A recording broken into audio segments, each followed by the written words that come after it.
Pakistan's Prime Minister Imran Khan, as I said, is in Beijing on that visit that promises to cement the economic relationship between the close allies. Founded upon more than 40 years of diplomatic and defense cooperation, the Sino-Pakistan relationship has in recent years focused on investment and trade. In consultations with decision-makers in Beijing, Khan is expected to discuss the next phase of the multi-billion-dollar China-Pakistan Economic Corridor program. 4 years ago, Pakistan emerged from its own decade-long war on terrorism. Tens of thousands of people had been killed and the economy was in tatters because the country had become unsafe for foreign investors. President Xi Jinping and his Belt and Road Initiative was meant to change that, a program designed to integrate China's economy with its neighbours and developing economies around the world.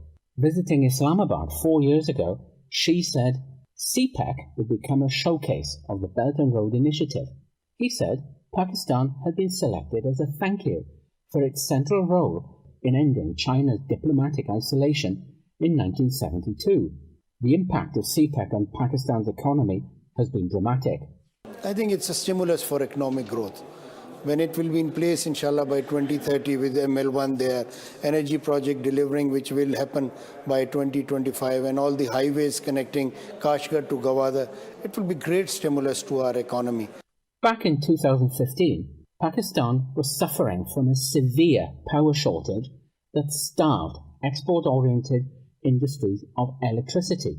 Power cuts lasting between 8 and 12 hours a day were commonplace, making life miserable for everyone, particularly during the brutal summer months. By the time Imran Khan became Prime Minister in August 2018, the power supply gap had been plugged by CPEC projects. When the initial phase was started, we were losing around 2% of GDP because lack of energy and agriculture and other infrastructure as well. So with the first phase almost completing, I guess that 2% has been capped. The Prime Minister's latest visit to China coincides with the end of the early harvest phase of the 15-year CPEC program. The single largest infrastructure project, the 400-kilometre Multan-Sukkur motorway, will soon be inaugurated. Both governments are now in the process of negotiating an $8 billion revamp of Pakistan's dilapidated railway network. In first phase, with certain sectors, I think the weaker links in the whole railway infrastructure would be taken care of, and then gradually it would move on towards a fast-moving railway. Imran Khan is looking to steer the next phase of CPEC towards job creation and social services development. The key element is the creation of special economic zones across Pakistan.